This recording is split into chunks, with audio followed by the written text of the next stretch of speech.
ਅਨੇਕਾਂ ਗੁਰੂ ਨਾਨਕ ਪਾਤਸ਼ਾਹ ਦੇ ਅਨੇਕਾਂ ਜੀਵਨ ਜੁਗਤਾਂ ਅਨੇਕਾਂ ਸਿਧਾਂਤ ਸਮਾਜ ਨੂੰ ਦਿੱਤੇ ਨੇ ਤੇ ਸਾਰੇ ਤਾਂ ਆਪਾਂ ਵਿਖਿਆਨ ਨਹੀਂ ਕਰ ਸਕਦੇ। ਉਹਨਾਂ ਦੇ ਜੀਵਨ ਵਿੱਚੋਂ ਜਾਂ ਉਹਨਾਂ ਦੀ ਬਾਣੀ ਵਿੱਚੋਂ ਕੋਸ਼ਿਸ਼ ਕਰੀਏ ਕੋਈ ਇੱਕ ਅੱਧਾ ਨੁਕਤਾ ਹੀ ਆਪਾਂ ਅੱਜ ਸਮਝ ਕੇ ਜਾਈਏ ਤਾਂ ਮਾਨੋ ਆਪਣਾ ਇਹ ਪ੍ਰਕਾਸ਼ ਪੁਰਬ ਮਨਾਉਣਾ ਸਫਲ ਹੋ ਗਿਆ।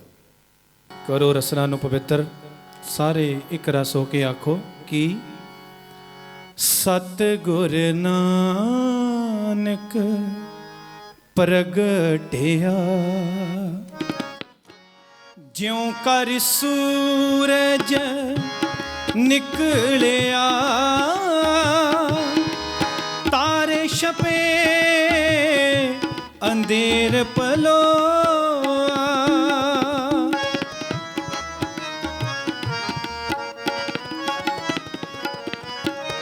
ਜਿਉਂ ਕਰ ਸੂਰਜ ਨਿਕਲਿਆ, ਤਾਰੇ ਛਪੇ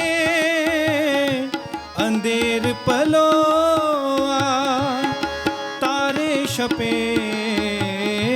ਅੰਧੇਰ ਪਲੋਆ। ਸਤਿਗੁਰ ਨਾਨਕ ਪ੍ਰਗਟਿਆ, ਸਤਿਗੁਰ ਨਾਨਕ ਪ੍ਰਗਟਿਆ, ਮਿੱਟੀ ਧੁੰਦ ਜਗ ਚਾਨਣ ਹੋਆ, ਮਿੱਟੀ ਧੁੰਦ ਜਗ ਚਾਨਣ ਹੋਆ। ਸਤਿਗੁਰ ਨਾਨਕ ਪ੍ਰਗਟਿਆ, ਮਿੱਟੀ ਧੁੰਦ ਜਗ ਚਾਨਣ ਹੋਆ, ਮਿੱਟੀ ਧੁੰਦ ਜਗ ਚਾਨਣ ਹੋਆ। ਸਤਿਗੁਰ ਨਾਨਕ ਪ੍ਰਗਟਿਆ, ਸਤਿਗੁਰ ਨਾਨਕ ਪ੍ਰਗਟਿਆ।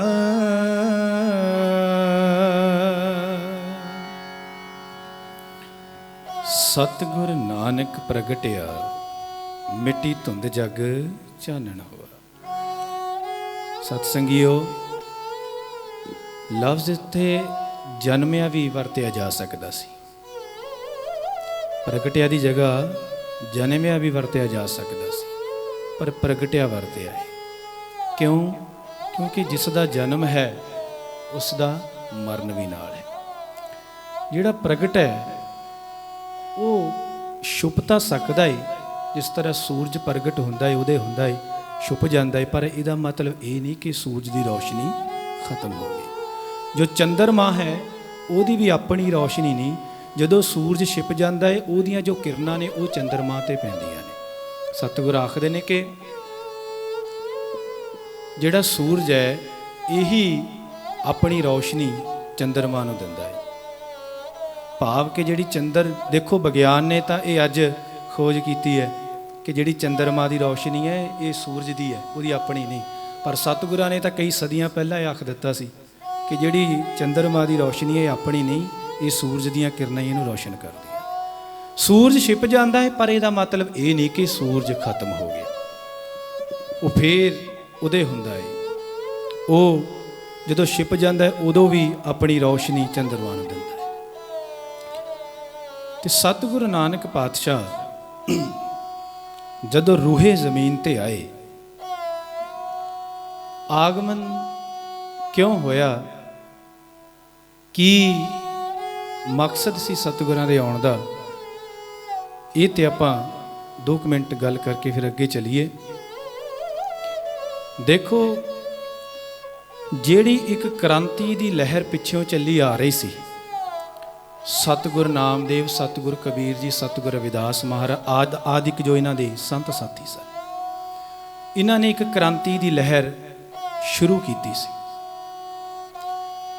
ਜਿਹੜਾ ਸਿਸਟਮ ਚੱਲ ਰਿਹਾ ਸੀ, ਜਿਹੜਾ ਉੱਚੀ ਜਾਤ ਦੇ ਲੋਕਾਂ ਦੇ ਵੱਲੋਂ, ਹੰਕਾਰੀ ਲੋਕਾਂ ਵੱਲੋਂ, ਜਾਂ ਜਿਹੜਾ ਧਰਮ ਦੇ ਨਾਮ ਤੇ ਧੰਦਾ ਬਣ ਚੁੱਕਾ ਸੀ, ਧਰਮ ਦੇ ਨਾਮ ਤੇ ਲੋਕਾਂ ਦਾ ਸ਼ੋਸ਼ਣ ਕੀਤਾ ਜਾ ਰਿਹਾ ਸੀ, ਇਹਦੇ ਖਿਲਾਫ ਜਦੋਂ ਆਵਾਜ਼ ਉਠਾਈ ਸਤਿਗੁਰ ਕਬੀਰ ਨਾਮਦੇਵ ਸਤਿਗੁਰ ਰਵਿਦਾਸ ਮਹਾਰਾਜ ਆਦਿਕ ਸੰਤਾਂ ਨੇ, ਤਾਂ ਇਹ ਇੱਕ ਲਹਿਰ ਉੱਠੀ, ਇਹ ਇੱਕ ਕ੍ਰਾਂਤੀ ਉੱਠੀ ਭਾਰਤ ਦੀ ਧਰਤੀ ਤੇ। ਜਿਹੜਾ ਪਹਿਲਾ ਸਿਸਟਮ ਸੀ ਉਹਦੇ ਖਿਲਾਫ ਇਹ ਕ੍ਰਾਂਤੀ ਉੱਠੀ। ਇੱਕ ਮੈਂ ਜ਼ਰੂਰ ਅਰਜ਼ ਕਰਾਂ, ਦੇਖੋ ਜਿਹੜਾ ਇਹਨਾਂ ਮਹਾਂਪੁਰਸ਼ਾਂ ਨੂੰ ਤਸੀਹੇ ਦਿੱਤੇ, ਚਾਹੇ ਉਹ ਸਤਿਗੁਰ ਰਵਿਦਾਸ ਜੀ ਨੂੰ ਜੇਲ੍ਹ ਵਿੱਚ ਬੰਦ ਕੀਤਾ, ਕਬੀਰ ਸਾਹਿਬ ਨੂੰ ਹਾਥੀ ਅੱਗੇ ਸੁੱਟਿਆ, ਪਾਣੀ ਵਿੱਚ ਸੁੱਟਿਆ ਬੰਨ੍ਹ ਕੇ ਹੱਥ ਪੈਰ, ਕਿਸੇ ਨੂੰ ਤੱਤੀ ਤਵੀ ਤੇ ਬਿਠਾਇਆ, ਕਿਸੇ ਦਾ ਬੰਦ ਕੱਟਿਆ। ਇਹ ਕਿਉਂ ਕੱਟਿਆ? ਇਹ ਇਸ ਕਰਕੇ ਨਹੀਂ ਕੱਟਿਆ ਕਿ ਉਹ ਨਾਮ ਜਪਦੇ ਸੀ ਪਰਮਾਤਮਾ ਦਾ। ਹੁਣ ਕੋਈ ਇਨਸਾਨ ਆਪਣੇ ਘਰ ਬੈਠਾ ਵਾਹਿਗੁਰੂ ਵਾਹਿਗੁਰੂ ਰਾਮ ਰਾਮ ਅੱਲਾ ਅੱਲਾ ਕਰਦਾ ਏ, ਮੌਕੇ ਦੀ ਸਰਕਾਰ ਨੂੰ ਉਹਦੇ ਨਾਲ ਕੀ ਮਤਲਬ ਹੈ? ਕੋਈ ਮਤਲਬ ਨਹੀਂ। ਕੋਈ ਘਰ ਆਪਣੇ ਵਾਹਿਗੁਰੂ ਵਾਹਿਗੁਰੂ ਰੱਬ ਦਾ ਨਾਮ ਲੈਂਦਾ, ਲਈ ਜਾਵੇ। ਇਹ ਤਸੀਹੇ ਤਦ ਦਿੱਤੇ ਜਦ ਜਿਹੜਾ ਸਿਸਟਮ ਪਹਿਲਾਂ ਚੱਲਦਾ ਸੀ, ਜਦ ਉਸ ਸਿਸਟਮ ਦੇ ਉੱਤੇ, ਉਸ ਮਰਿਆਦਾ ਦੇ ਉੱਤੇ ਇਹਨਾਂ ਨੇ ਉਂਗਲ ਕੀਤੀ ਵੀ ਇਹ ਗਲਤ ਹੋ ਰਿਹਾ ਏ, ਜਿਹੜੀਆਂ ਸਰਕਾਰਾਂ ਇਹ ਗਲਤ ਹੋ ਚੁੱਕੀਆਂ ਨੇ, ਜਿਹੜੇ ਪਾਂਡੇ ਨੇ, ਜਿਹੜੇ ਮੌਲਵੀ ਨੇ, ਜਿਹੜੇ ਕਾਜੀ ਨੇ, ਇਹ ਗਲਤ ਫੈਸਲੇ ਦੇ ਰਹੇ ਨੇ, ਤਦ ਫਿਰ ਇਹਨਾਂ ਦਾ ਵਿਦਰੋਹ ਹੋਇਆ। ਤਦ ਇਹਨਾਂ ਦੇ ਖਿਲਾਫ ਫਿਰ ਬਗਾਵਤਾਂ ਉੱਠੀਆਂ।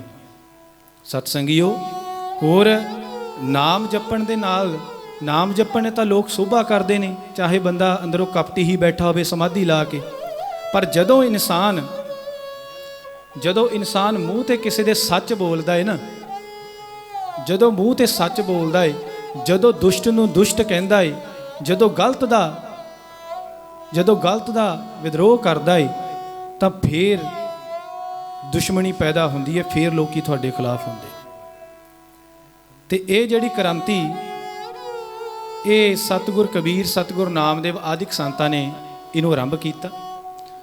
ਤੇ ਜਦੋਂ ਕੋਈ ਲਹਿਰ ਉੱਠਦੀ ਹੈ ਤਾਂ ਫਿਰ ਅੱਗੇ ਵੀ ਉਹਦਾ ਕੋਈ ਚਾਹੀਦਾ ਹੁੰਦਾ ਕਿ ਜਿਹੜਾ ਉਸ ਲਹਿਰ ਨੂੰ ਅੱਗੇ ਤੋਰੀ ਰੱਖੇ। ਜਿਹੜਾ ਸਿੱਖ ਧਰਮ ਦਾ ਆਰੰਭ ਹੈ,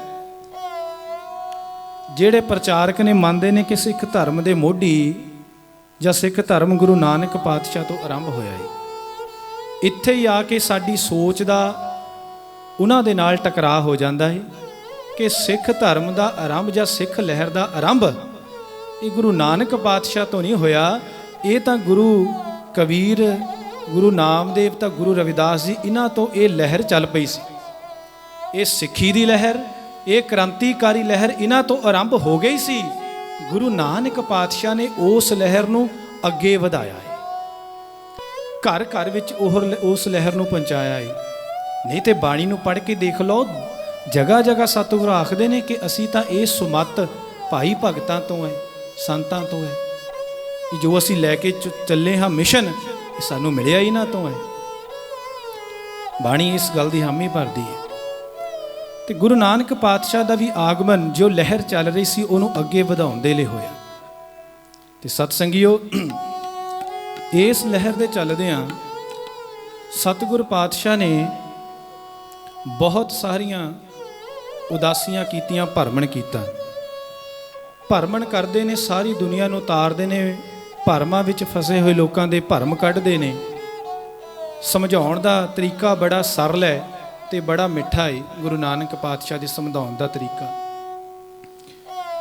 ਤੁਸੀਂ ਜਦੋਂ ਵੀ ਕਿਤੇ ਗੁਰੂ ਨਾਨਕ ਪਾਤਸ਼ਾਹ ਦਾ ਜੀਵਨ ਪੜ੍ਹੋ ਨਾ, ਜਾਂ ਬਾਣੀ ਵੀ, ਤਾਂ ਤੁਹਾਨੂੰ ਇੱਕ ਗੱਲ ਸਮਝ ਪਏਗੀ, ਗੁਰੂ ਨਾਨਕ ਪਾਤਸ਼ਾਹ ਜਿੱਥੇ ਵੀ ਗਏ ਨੇ, ਜਿਹਦੇ ਕੋਲ ਵੀ ਗਏ ਨੇ, ਚਾਹੇ ਉਹ ਸਿੱਧਾਂ ਕੋਲ ਗਏ ਨੇ, ਚਾਹੇ ਉਹ ਮੱਕੇ ਗਏ ਨੇ, ਚਾਹੇ ਉਹ ਹਰਿਦੁਆਰ ਗਏ ਨੇ, ਜਿੱਥੇ ਵੀ ਗਏ ਨੇ ਗੁਰੂ ਨਾਨਕ ਪਾਤਸ਼ਾਹ ਨੂੰ ਸਵਾਲ ਕੀਤੇ ਨੇ। ਪਰ ਗਜ਼ਬ ਦੀ ਗੱਲ ਇਹ, ਗੁਰੂ ਨਾਨਕ ਪਾਤਸ਼ਾਹ ਨੇ ਕਿਸੇ ਤੇ ਕੋਈ ਸਵਾਲ ਨਹੀਂ ਕੀਤਾ। ਗੁਰੂ ਨਾਨਕ ਪਾਤਸ਼ਾਹ ਦੇ ਅੱਗੇ ਸਵਾਲ ਰੱਖੇ ਨੇ, ਪਰ ਨਾਨਕ ਪਾਤਸ਼ਾਹ ਨੇ ਕਿਸੇ ਨੂੰ ਸਵਾਲ ਨਹੀਂ ਕੀਤਾ, ਜਵਾਬ ਦਿੱਤੇ ਨੇ। ਸਤਸੰਗੀਓ, ਇੱਕ ਮੰਦਰ ਹੈ, ਬਹੁਤ ਸਨਾਤਨ ਧਰਮ ਦਾ ਮੰਦਰ ਹੈ, ਪੁਰਾਤਨ ਮੰਦਰ ਹੈ, 5,000 ਸਾਲ ਪੁਰਾਣਾ ਮੰਦਰ ਸੀ। ਉਸ ਮੰਦਰ ਦਾ ਨਾਮ ਸੀ ਓਅੰਕਾਰ ਮੰਦਰ। ਓਅੰਕਾਰ ਮੰਦਰ, ਉੱਥੇ ਇੱਕ ਸ਼ਿਵ ਜੀ ਦੀ ਮੂਰਤੀ ਬਣਾ ਕੇ ਉਹਨੂੰ ਓਅੰਕਾਰ ਕਹਿ ਕੇ ਪੂਜਿਆ ਜਾਂਦਾ ਸੀ। ਤੇ ਗੁਰੂ ਨਾਨਕ ਪਾਤਸ਼ਾਹ ਜਦੋਂ ਆਪਣੀਆਂ ਉਦਾਸੀਆਂ ਦਰਮਿਆਨ ਭਰਮਣ ਕਰਦੇ ਕਰਦੇ ਜਦੋਂ ਗੁਰੂ ਨਾਨਕ ਪਾਤਸ਼ਾਹ ਉਸ ਮੰਦਿਰ ਤੇ ਪਹੁੰਚੇ ਨੇ ਤਾਂ ਕੀ ਦੇਖਦੇ ਨੇ ਕਿ ਮੰਦਿਰ ਦੇ ਅੰਦਰ ਲੋਕੀ ਆ ਰਹੇ ਨੇ, ਪੁਜਾਰੀ ਮੂਰਤੀ ਦੇ ਦਰਸ਼ਨ ਕਰਾ ਰਿਹਾ ਹੈ, ਭੇਟਾ ਲੈਂਦਾ ਹੈ, ਰਾਸ਼ਨ ਜੋ ਵੀ ਚੜ੍ਹਦਾ ਹੈ ਉਹ ਚੁੱਕ ਕੇ ਅੰਦਰ ਰੱਖੀ ਜਾਂਦਾ ਹੈ, ਭੇਟਾ ਲੈ ਕੇ ਜੇਬ 'ਚ ਪਾਈ ਜਾਂਦਾ ਹੈ, ਮੂਰਤੀ ਦੇ ਦਰਸ਼ਨ ਕਰਾਉਂਦਾ ਹੈ। 10-20 ਲੋਕੀ ਆਉਂਦੇ ਨੇ, ਜਦੋਂ ਉਹ ਚਲੇ ਜਾਂਦੇ ਨੇ ਮੂਰਤੀ ਦੇ ਅੱਗੇ ਪਰਦਾ ਕਰਦਾ ਹੈ ਤੇ ਫਿਰ 10-20 ਲੋਕ ਆ ਜਾਂਦੇ ਨੇ। ਇਸ ਤਰ੍ਹਾਂ ਉੱਥੇ ਚੱਲ ਰਿਹਾ ਸੀ ਸਿਸਟਮ। ਤੇ ਗੁਰੂ ਨਾਨਕ ਪਾਤਸ਼ਾਹ ਬਹੁਤ ਲੰਮਾ ਟਾਈਮ ਉਹ ਮੰਦਿਰ ਦੇ ਬੂਹੇ ਤੇ ਖੜ ਕੇ ਮਰਦਾਨਾ ਜੀ ਨਾਲ ਨੇ। ਇੱਕ ਮੈਂ ਹੋਰ ਦੱਸ ਦਿਆਂ, ਉਦਾਸੀਆਂ ਦੇ ਵਿੱਚ ਗੁਰੂ ਨਾਨਕ ਪਾਤਸ਼ਾਹ ਦੇ ਨਾਲ ਸਿਰਫ ਮਰਦਾਨਾ ਜੀ ਹੋਏ ਨੇ, ਬਾਲਾ ਜੀ ਨਹੀਂ ਹੋਏ। ਬਾਲਾ ਜੀ ਦਾ ਸਾਥ ਸਿਰਫ ਬਚਪਨ 'ਚ ਜਦੋਂ ਸੱਚਾ ਸੌਦਾ ਹੋਇਆ ਉਦੋਂ ਬਾਲਾ ਜੀ ਨਾਲ ਸੀ। ਉਦਾਸੀਆਂ ਦੇ ਵਿੱਚ ਬਾਲਾ ਜੀ ਦਾ ਕਿਤੇ ਜ਼ਿਕਰ ਨਹੀਂ ਆਉਂਦਾ। ਹਾਂ, ਇਤਿਹਾਸਕਾਰਾਂ ਨੇ ਬਦਲ ਦਿੱਤਾ ਕਿਉਂਕਿ ਭਾਈ ਗੁਰਦਾਸ ਜੀ ਮੋਹਰ ਲਾਉਂਦੇ ਨੇ, ਇੱਕ ਬਾਬਾ ਅਕਾਲ ਰੂਪ, ਦੂਜਾ ਰਬਾਬੀ ਮਰਦਾਨਾ। ਜੇ ਤੀਜਾ ਬਾਲਾ ਜੀ ਨਾਲ ਹੁੰਦੇ ਤਾਂ ਉਹਨਾਂ ਦਾ ਜ਼ਿਕਰ ਕਰ ਦੇਣਾ ਸੀ। ਸਿਰਫ ਮਰਦਾਨਾ ਜੀ ਨਾਲ ਸੀ, ਇਹਨਾਂ ਦੋਨਾਂ ਦੀ ਜੋੜੀ ਸੀ। ਤੇ ਮਰਦਾਨਾ ਤੇ ਗੁਰੂ ਨਾਨਕ ਪਾਤਸ਼ਾਹ ਉਹ ਮੰਦਿਰ ਦੇ ਬੂਹੇ ਤੇ ਬਾਹਰ ਖੜੇ ਦੇਖੀ ਜਾ ਰਹੇ ਨੇ ਵੀ ਇਹ ਪੰਡਤ ਕਰ ਕੀ ਰਿਹਾ ਹੈ, ਕੀ ਕਰ ਰਿਹਾ ਹੈ। ਤੇ ਅੱਗੇ ਪੰਡਤ ਵੀ ਅੰਦਰੋਂ ਦੇਖ ਰਿਹਾ ਹੈ, ਅੰਦਰੋਂ ਪੰਡਤ ਦੇਖ ਰਿਹਾ ਹੈ ਕਿ ਕਾਫੀ ਚਿਰ ਦੇ ਇਹ ਮਹਾਂਪੁਰਖੇ ਸੰਤ ਸਾਧੂ ਵੀ ਬੂਹੇ ਤੇ ਖੜੇ ਨੇ, ਅੰਦਰ ਆ ਨਹੀਂ ਰਹੇ, ਬੂਹੇ ਤੇ ਖੜੇ ਨੇ। ਤੇ ਪੰਡਤ ਚਤੁਰਦਾਸ ਪੰਡਤ ਦਾ ਨਾਮ ਹੈ। ਚਤੁਰਦਾਸ ਪੰਡਤ ਚੱਲ ਕੇ ਆਪ ਗਿਆ ਬੂਹੇ ਤੇ ਆਖਣ ਲੱਗਾ ਕਿ ਇਹ ਮਹਾਂਪੁਰਸ਼ੋ, ਤੁਸੀਂ ਮੰਦਿਰ ਦੇ ਅੰਦਰ ਨਹੀਂ ਆ ਰਹੇ, ਕੀ ਗੱਲ? ਤੁਸੀਂ ਓਅੰਕਾਰ ਦੇ ਦਰਸ਼ਨ ਨਹੀਂ ਕਰਨੇ, ਤੁਸੀਂ ਅੰਦਰ ਨਹੀਂ ਆ ਰਹੇ, ਮੈਂ ਕਾਫੀ ਟਾਈਮ ਦਾ ਦੇਖ ਰਿਹਾ। ਤਾਂ ਗੁਰੂ ਨਾਨਕ ਪਾਤਸ਼ਾਹ ਆਖਣ ਲੱਗੇ, ਕਿਉਂਕਿ ਰੱਬੀ ਰੂਹ ਹੈ, ਆਖਣ ਲੱਗੇ ਕਿ ਪੰਡਤ ਜੀ ਦਰਸ਼ਨ ਵੀ ਕਰ ਲਾਂਗੇ ਪਰ ਪਹਿਲਾਂ ਕੁਝ ਵਿਚਾਰਾਂ ਕਰਨੀਆਂ ਨੇ। ਦਰਸ਼ਨ ਵੀ ਕਰ ਲਾਂਗੇ ਪਰ ਪਹਿਲਾਂ ਕੁਝ ਵਿਚਾਰਾਂ ਨਾ ਕਰ ਲਈਏ। ਤਾਂ ਪੰਡਤ ਆਖਣ ਲੱਗਾ, ਕਿਉਂਕਿ ਪੰਡਤ ਉਮਰ ਵਿੱਚ ਵੱਡਾ ਏ, ਉਹਦੇ ਕੋਲ 40 ਸਾਲ ਦਾ ਤਜਰਬਾ ਏ, ਵੇਦ ਗਾਇਤਰੀ ਸਿਮਰਤੀਆਂ ਪੜ੍ਹੀਆਂ ਹੋਈਆਂ ਨੇ, ਉਮਰ ਵਿੱਚ ਵੀ ਵੱਡਾ ਏ ਤੇ ਧਨ ਦੌਲਤ ਵੀ ਬਹੁਤ ਹੈ। ਇਹ ਆਮ ਗੱਲ ਹੈ ਕਿ ਜਦੋਂ ਬੰਦੇ ਕੋਲ ਉਮਰ ਦਾ ਤਜਰਬਾ ਹੋਵੇ, ਗਿਆਨ ਹੋਵੇ, ਪੈਸਾ ਵੀ ਹੋਵੇ ਤਾਂ ਬੰਦਾ ਦੂਸਰੇ ਨਾਲ ਬੜਾ ਛੋਟਾ ਸਮਝ ਕੇ ਗੱਲ ਕਰਦਾ ਹੈ। ਤਾਂ ਇਹ ਪੰਡਤ ਵੀ ਚਤੁਰਦਾਸ ਥੋੜ੍ਹਾ ਜਿਹਾ ਔਖਾ ਹੋਇਆ, ਆਖਣ ਲੱਗਾ ਕਿ ਕੀ ਵਿਚਾਰ ਕਰਨੀ ਹੈ, ਕਿਹੜੀ ਵਿਚਾਰ ਕਰਨੀ ਹੈ ਤੁਸੀਂ?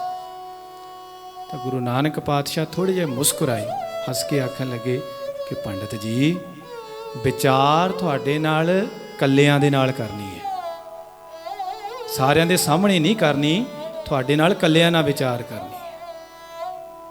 ਜਦੋਂ ਅੱਖਾਂ 'ਚ ਅੱਖਾਂ ਪਾਈਆਂ ਗੁਰੂ ਨਾਨਕ ਪਾਤਸ਼ਾਹ ਨੇ ਚਤੁਰਦਾਸ ਪੰਡਤ ਦੇ, ਕਿਉਂਕਿ ਰੂਹ ਰੱਬੀ ਹੈ ਤੇ ਚਤੁਰਦਾਸ ਅੰਦਰੋਂ ਹਿੱਲ ਗਿਆ। ਪੰਡਤ ਕਹਿੰਦਾ ਬਈ ਇਹ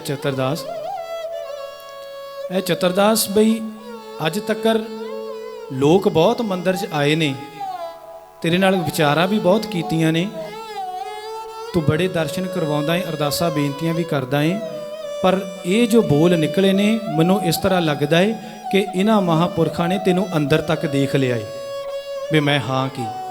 ਇਹ ਚਤੁਰਦਾਸ ਲੱਗਦਾ ਤੈਨੂੰ ਤੇਰਾ ਅੰਦਰ ਦੇਖ ਲਿਆ ਏ ਇਸ ਮਹਾਂਪੁਰਖ ਨੇ। ਚਤੁਰਦਾਸ ਅੱਖਾਂ ਝੁਕਾ ਕੇ ਕਹਿੰਦਾ ਕਿ ਫਿਰ ਇਸ ਤਰ੍ਹਾਂ ਕਰੋ ਮਹਾਂਪੁਰਖੋ, ਥੋੜਾ ਟਾਈਮ ਦਿਓ, ਮੈਂ ਹੁਣੇ ਹੀ ਪ੍ਰਬੰਧ ਕਰਦਾ ਬੈਠਾ। ਗਿਆ ਪਰ ਅੰਦਰ ਹੁਣ ਵਿਚਾਰਾਂ ਚੱਲ ਰਹੀਆਂ ਨੇ ਵੀ ਗੱਲ ਕੀ ਹੈ, ਕਿਉਂਕਿ ਸਤਿਗੁਰਾਂ ਦੀਆਂ ਅੱਖਾਂ ਵਿੱਚ ਦੇਖ ਕੇ ਜਿਹੜਾ ਪ੍ਰਤਾਪ ਨਜ਼ਰ ਆਇਆ ਉਹ ਟਿਕਣ ਨਹੀਂ ਦਿੰਦਾ। ਚਤੁਰਦਾਸ ਨੂੰ ਇਸ ਤਰ੍ਹਾਂ ਹੋ ਗਿਆ ਕਿ ਲੱਗਦਾ ਕਿ ਮੇਰੇ ਔਗਣ ਕਿਸੇ ਦੇ ਅੱਗੇ ਖੁੱਲ੍ਹ ਗਏ ਨੇ, ਮੇਰੇ ਕੀਤੇ ਹੋਏ ਪਾਪ ਕਿਸੇ ਦੇ ਅੱਗੇ ਖੁੱਲ੍ਹ ਗਏ ਨੇ।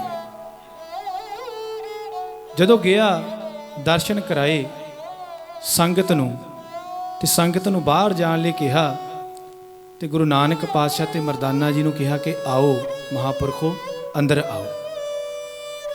ਥੋੜਾ ਜਿਹਾ ਕਹਿੰਦੇ ਕਿ ਮੰਦਰ ਦਾ ਬੂਹਾ ਢੋਲਿਆ, ਬੈਠ ਗਏ ਮੂਰਤੀ ਦੇ ਅੱਗੇ। ਤੇ ਚਤਰਦਾਸ ਪੰਡਤ ਆਖਣ ਲੱਗਾ ਕਿ ਹਾਂਜੀ ਦੱਸੋ ਕੀ ਵਿਚਾਰ ਕਰਨੀ ਹੈ ਤੁਸੀਂ। ਤੇ ਗੁਰੂ ਨਾਨਕ ਪਾਤਸ਼ਾਹ ਨੇ ਪੰਡਤ ਚਤਰਦਾਸ ਦੀਆਂ ਅੱਖਾਂ ਦੇ ਵਿੱਚ ਅੱਖਾਂ ਪਾ ਕੇ ਦੇਖਿਆ ਤੇ ਆਖਿਆ ਕਿ ਪੰਡਤ ਜੀ ਇਹ ਪਾਪ ਕਰਨਾ ਛੱਡ ਦਿਓ। ਪੰਡਤ ਜੀ ਇਹ ਪਾਪ ਕਰਨਾ ਛੱਡ ਦਿਓ। ਤੇ ਚਤੁਰਦਾਸ ਹਿੱਲਿਆ, ਕਿਉਂਕਿ ਘਬਰਾਇਆ ਤਾਂ ਪਹਿਲਾਂ ਹੀ ਹੈ, ਹਥੇਲੀਆਂ ਨੂੰ ਗਰਮੀ ਤੇ ਪਹਿਲਾਂ ਹੀ ਆਈ ਹੋਈ ਹੈ। ਤੇ ਜਦੋਂ ਗੁਰੂ ਨਾਨਕ ਪਾਤਸ਼ਾਹ ਨੇ ਆਖਿਆ ਕਿ ਪੰਡਤ ਜੀ ਇਹ ਪਾਪ ਕਰਨਾ ਛੱਡ ਦਿਓ, ਤਾਂ ਆਖਣ ਲੱਗਾ ਕਿ ਐ ਮਹਾਂਪੁਰਖੋ ਮੈਂ ਕਿਹੜਾ ਪਾਪ ਕਰਦਾ ਹਾਂ, ਮੈਂ ਕਿਹੜਾ ਪਾਪ ਕਰਦਾ ਹਾਂ। ਤਾਂ ਸਤਿਗੁਰ ਆਖਣ ਲੱਗੇ ਆ ਜਿਸ ਪੱਥਰ ਦੀ ਮੂਰਤੀ ਨੂੰ ਤੁਸੀਂ ਓੰਕਾਰ ਕਹਿ ਕੇ ਲੋਕਾਂ ਨੂੰ ਦਰਸ਼ਨ ਕਰਾ ਰਹੇ ਹੋ, ਇਹ ਓੰਕਾਰ ਨਹੀਂ ਹੈ, ਇਹ ਓੰਕਾਰ ਨਹੀਂ ਹੈ। ਤੁਸੀਂ ਪੱਥਰ ਦੀ ਮੂਰਤੀ ਨੂੰ ਪੰਡਤ ਜੀ ਤੁਸੀਂ ਡੁੱਬੋਗੇ, ਤੇ ਜਿਹੜੇ ਹਜ਼ਾਰਾਂ ਲੱਖਾਂ ਜਿਨ੍ਹਾਂ ਨੂੰ ਤੁਸੀਂ ਰੋਜ਼ ਦਰਸ਼ਨ ਕਰਾ ਰਹੇ ਹੋ, ਜਿਨ੍ਹਾਂ ਦੀ ਸ਼ਰਧਾ ਦਾ ਮਜ਼ਾਕ ਬਣਾ ਰਹੇ ਹੋ, ਇਹ ਸਾਰੇ ਲੋਕ ਵੀ ਡੁੱਬਣਗੇ। ਹਟ ਜਾਓ, ਇਹ ਪਾਪ ਕਰਨਾ ਬੰਦ ਕਰ ਦਿਓ, ਇਹ ਪਾਪ ਕਰਨਾ ਬੰਦ ਕਰ ਦਿਓ। ਪੰਡਤ ਜੀ ਨਾ ਤਾਂ ਓੰਕਾਰ ਦੇ ਤੁਹਾਨੂੰ ਅੱਜ ਤੱਕ ਦਰਸ਼ਨ ਹੋਏ ਨੇ, ਨਾ ਹੀ ਤੁਸੀਂ ਕਿਸੇ ਨੂੰ ਕਰਵਾ ਸਕੇ ਹੋ। ਅੱਜ ਤੱਕ ਤੁਹਾਡੇ ਅੰਦਰੋਂ ਨਾ ਤਾਂ ਬੇਵਿਚਾਰ ਗਿਆ ਏ, ਨਾ ਕ੍ਰੋਧ ਗਿਆ ਏ, ਨਾ ਲੋਭ ਗਿਆ ਏ, ਕੋਈ ਵੀ ਐਬ ਤੁਹਾਡੇ ਅੰਦਰੋਂ ਗਿਆ ਨਹੀਂ। ਤੁਹਾਨੂੰ ਓੰਕਾਰ ਦੇ ਦਰਸ਼ਨ ਕਿੱਥੇ ਹੋ ਜਾਣਗੇ। ਪੰਡਤ ਆਖਣ ਲੱਗਾ ਕਿ ਐ ਸੰਤ ਜੀ, ਐ ਸਤਿਗੁਰੂ, ਜੇ ਇਹ ਓੰਕਾਰ ਨਹੀਂ ਹੈ ਤਾਂ ਓੰਕਾਰ ਕੀ ਹੈ, ਇਹ ਫਿਰ ਕੀ ਹੈ। ਤਾਂ ਸਤਿਗੁਰਾਂ ਨੇ ਉੱਥੇ ਫਿਰ ਬਾਣੀ ਉਚਾਰੀ ਰਾਮਕਲੀ ਰਾਗ ਵਿੱਚ, ਜਿਹਨੂੰ ਆਪਾਂ ਕਹਿੰਦੇ ਹਾਂ ਦੱਖਣੀ ਓੰਕਾਰ। ਸਤਿਗੁਰ ਆਖਦੇ ਨੇ ਕਿ ਓੰਕਾਰ ਬ੍ਰਹਮਾ ਉਤਪਤ, ਓੰਕਾਰ ਕੀਆ ਜਿਨ ਚਿਤ, ਓੰਕਾਰ ਸਹਿਲ ਜੁਗ ਪਏ, ਓੰਕਾਰ ਵੇਦ ਨਿਰਮੈ। ਐ ਪੰਡਤ, ਓੰਕਾਰ ਉਹ ਹੈ ਜਿਹਨੇ ਬ੍ਰਹਮਾ ਨੂੰ ਪੈਦਾ ਕੀਤਾ, ਜਿਹਨੂੰ ਬ੍ਰਹਮਾ ਨੇ ਵੀ ਆਪਣੇ ਚਿੱਤ ਵਿੱਚ ਅਰਾਧਿਆ। ਓੰਕਾਰ ਉਹ ਹੈ ਜਿਹਨੇ ਇਸ ਸ੍ਰਿਸ਼ਟੀ ਦੀ ਰਚਨਾ ਕੀਤੀ, ਜਿਹੜਾ ਸ੍ਰਿਸ਼ਟੀ ਨੂੰ ਪਾਲ ਰਿਹਾ ਹੈ। ਇਹ ਪੱਥਰ ਦੀ ਮੂਰਤੀ ਨੂੰ ਤੁਸੀਂ ਓੰਕਾਰ ਕਹਿ ਕੇ ਨਹੀਂ ਪੂਜਾ ਕਰਵਾ ਸਕਦੇ। ਇਹ ਪੱਥਰ ਦੀ ਮੂਰਤੀ ਓੰਕਾਰ ਨਹੀਂ ਹੈ। ਤੇ ਜਦੋਂ ਪੰਡਤ ਚਤਰਦਾਸ ਨੂੰ ਸਤਿਗੁਰਾਂ ਨੇ ਇਹ ਉੱਚੀ ਆਵਾਜ਼ ਵਿੱਚ ਆਖਿਆ ਕਿ ਓੰਕਾਰ ਬ੍ਰਹਮਾ ਉਤਪਤ, ਓੰਕਾਰ ਕੀਆ ਜਿਨ ਚਿਤ, ਤਾਂ ਪੰਡਤ ਬਿਸਮਾਦ ਹੋ ਗਿਆ, ਹੱਥ ਜੁੜ ਗਏ। ਕਹਿੰਦਾ ਕਿ ਐ ਸਤਿਗੁਰੂ, ਤੁਸੀਂ ਮੈਨੂੰ ਅੰਦਰ ਤੱਕ ਦੇਖ ਲਿਆ, ਤੁਸੀਂ ਮੈਨੂੰ ਅੰਦਰੋਂ ਜਾਣਦੇ ਹੋ, ਮੇਰੇ ਐਬ ਤੁਸੀਂ ਦੇਖ ਲਏ। ਹਾਂ ਪੰਡਤ ਜੀ, ਅਸੀਂ ਤੇਰੇ ਅੰਦਰ ਨੂੰ ਦੇਖ ਲਿਆ ਹੈ, ਇਹ ਪਾਪ ਕਰਨਾ ਛੱਡ ਦਿਓ, ਡੁੱਬ ਜਾਓਗੇ। ਤੇ ਜਿਨ੍ਹਾਂ ਨੂੰ ਰੋਜ਼ ਤੁਸੀਂ ਆਪਣੇ ਨਾਲ ਲੈ ਕੇ ਦਰਸ਼ਨ ਕਰਵਾਉਂਦੇ ਹੋ, ਇਹ ਵੀ ਡੁੱਬਣਗੇ। ਤੇ ਫਿਰ ਪੰਡਤ ਆਖਣ ਲੱਗਾ, ਦੇਖੋ ਕਮਾਲ ਦੀ ਗੱਲ ਇੱਥੇ ਸਿੱਖਿਆ ਦੀ। ਪੰਡਤ ਆਖਣ ਲੱਗਾ ਕਿ ਸਤਿਗੁਰੂ, ਜੇ ਤੁਸੀਂ ਮੇਰੇ ਔਗਣ ਜਾਣਦੇ ਹੋ, ਜੇ ਤੁਸੀਂ ਮੈਨੂੰ ਧੁਰ ਅੰਦਰ ਤੱਕ ਦੇਖ ਲਿਆ ਸੀ, ਮੈਂ ਦੇਖ ਰਿਹਾ ਤੁਸੀਂ ਸਵੇਰ ਤੋਂ ਮੰਦਰ ਦੇ ਬਾਹਰ ਖੜੇ ਸੀ, ਸੰਗਤਾਂ ਬੜੀਆਂ ਆ ਰਹੀਆਂ ਸੀ। ਜੇ ਤੁਸੀਂ ਮੇਰੇ ਔਗਣ ਜਾਣਦੇ ਸੀ ਤਾਂ ਸੰਗਤ ਦੇ ਸਾਹਮਣੇ ਕਹਿ ਦਿੰਦੇ। ਆਹ ਗੱਲ ਬੜੀ ਧਿਆਨ ਨਾਲ ਸੁਣਨੀ। ਤਾਂ ਪੰਡਤ ਆਖਣ ਲੱਗਾ ਕਿ ਸੰਗਤ ਦੇ ਸਾਹਮਣੇ ਕਹਿ ਦਿੰਦੇ ਕਿ ਇਹ ਪੰਡਤ ਤੂੰ ਢੋਂਗੀ ਹੈ, ਤੂੰ ਪਖੰਡੀ ਹੈ। ਸੰਗਤ ਦੇ ਸਾਹਮਣੇ ਕਹਿ ਦਿੰਦੇ, ਸਾਰਿਆਂ ਨੂੰ ਪਤਾ ਲੱਗ ਜਾਂਦਾ। ਤਾਂ ਗੁਰੂ ਨਾਨਕ ਪਾਤਸ਼ਾਹ ਆਖਣ ਲੱਗੇ ਕਿ ਪੰਡਤ ਜੀ, ਤੁਸੀਂ ਉਮਰ ਦੇ ਵਿੱਚ ਬੜੇ ਹੋ, ਤੇ ਜਦੋਂ ਬੜਿਆਂ ਦੀ ਕੋਈ ਗਲਤੀ ਦੱਸੀ ਦੀ ਹੈ ਨਾ, ਤਾਂ ਲੋਕਾਂ ਦੇ ਸਾਹਮਣੇ ਨਹੀਂ ਦੱਸੀ ਦੀ, ਕੱਲਿਆਂ ਨੂੰ ਦੱਸੀ ਦੀ ਹੈ। ਕਿਉਂਕਿ ਜਿਹੜੇ ਬੜੇ ਹੁੰਦੇ ਨੇ ਉਹਨਾਂ ਨੂੰ ਗਿਆਨ ਦਾ ਹੰਕਾਰ ਹੁੰਦਾ ਹੈ, ਹੰਕਾਰ ਨੂੰ ਫਿਰ ਚੋਟ ਲੱਗਦੀ ਹੈ, ਉਹ ਕ੍ਰੋਧ ਵਿੱਚ ਆ ਸਕਦੇ ਨੇ। ਦੇਖੋ ਜਦੋਂ ਕੋਈ ਬੱਚਾ ਹੋਵੇ ਨਾ, ਦੇਖੋ ਘਰ ਵਿੱਚ ਬੱਚਾ ਗਲਤੀ ਕਰਦਾ ਏ, ਆਪਾਂ ਸਾਰਿਆਂ ਦੇ ਸਾਹਮਣੇ ਵੀ ਡਾਂਟ ਦਿੰਦੇ ਆ, ਬੱਚੇ ਨੂੰ ਮਾਰ ਵੀ ਦੇਈਦਾ ਏ। ਪਰ ਜਦੋਂ ਕਹਿੰਦੇ ਕਿ ਬੱਚਾ ਬਰਾਬਰ ਦਾ ਹੋ ਜਾਂਦਾ ਏ, ਤਾਂ ਉਹਨੂੰ ਫਿਰ ਗਲਤੀ ਸਾਰਿਆਂ ਦੇ ਸਾਹਮਣੇ ਨਹੀਂ ਚਿਤਾਰਨੀ ਚਾਹੀਦੀ, ਉਹਨੂੰ ਇਕੱਲੇ ਨੂੰ ਸਮਝਾਓ ਤਾਂ ਸਮਝ ਵੀ ਜਾਂਦਾ ਹੈ। ਜੇ ਤੁਸੀਂ ਸਾਰਿਆਂ ਦੇ ਸਾਹਮਣੇ ਉਹਨੂੰ ਡਾਂਟੋਗੇ ਤਾਂ ਇੱਕ ਦਿਨ ਸੁਣੇਗਾ, 2 ਦਿਨ ਸੁਣੇਗਾ, ਇੱਕ ਦਿਨ ਐਸਾ ਆਏਗਾ ਉਹ ਬਾਗੀ ਹੋ ਜਾਏਗਾ। ਇਸ ਤਰ੍ਹਾਂ ਦਾ ਬਾਗੀ ਹੋਵੇਗਾ, ਫਿਰ ਕਦੇ ਹੱਥ ਵਿੱਚ ਨਹੀਂ ਆਏਗਾ। ਤਾਂ ਆਖਣ ਲੱਗੇ ਕਿ ਤੁਸੀਂ ਵੱਡੇ ਹੋ ਉਮਰ ਵਿੱਚ, ਤੇ ਤੁਸੀਂ ਵੱਡੇ ਹੋ, ਤੇ ਜਦੋਂ ਵੱਡਿਆਂ ਦੀ ਕੋਈ ਗਲਤੀ ਦੱਸਣੀ ਹੋਵੇ ਨਾ, ਤੇ ਸਾਰਿਆਂ ਦੇ ਸਾਹਮਣੇ ਨਹੀਂ ਦੱਸੀ ਦੀ, ਕੱਲਿਆਂ ਨੂੰ ਦੱਸੀ ਦੀ ਹੈ। ਸਤਿਗੁਰੂ ਪਾਤਸ਼ਾਹ ਪੰਡਤ ਨੂੰ ਸਮਝਾਉਂਦੇ ਨੇ, ਸਤਸੰਗੀਓ ਦੇਖੋ, ਇਹ ਬਹੁਤ ਵੱਡੀ ਇੱਕ ਸਿੱਖਿਆ ਹੈ ਕਿ ਜਦੋਂ ਕਿਸੇ ਨੂੰ ਕਿਸੇ ਦੀ ਗਲਤੀ ਦੱਸਣੀ ਹੈ ਤਾਂ ਉਹਨੂੰ ਇਕੱਲੇ ਨੂੰ ਦੱਸੋ।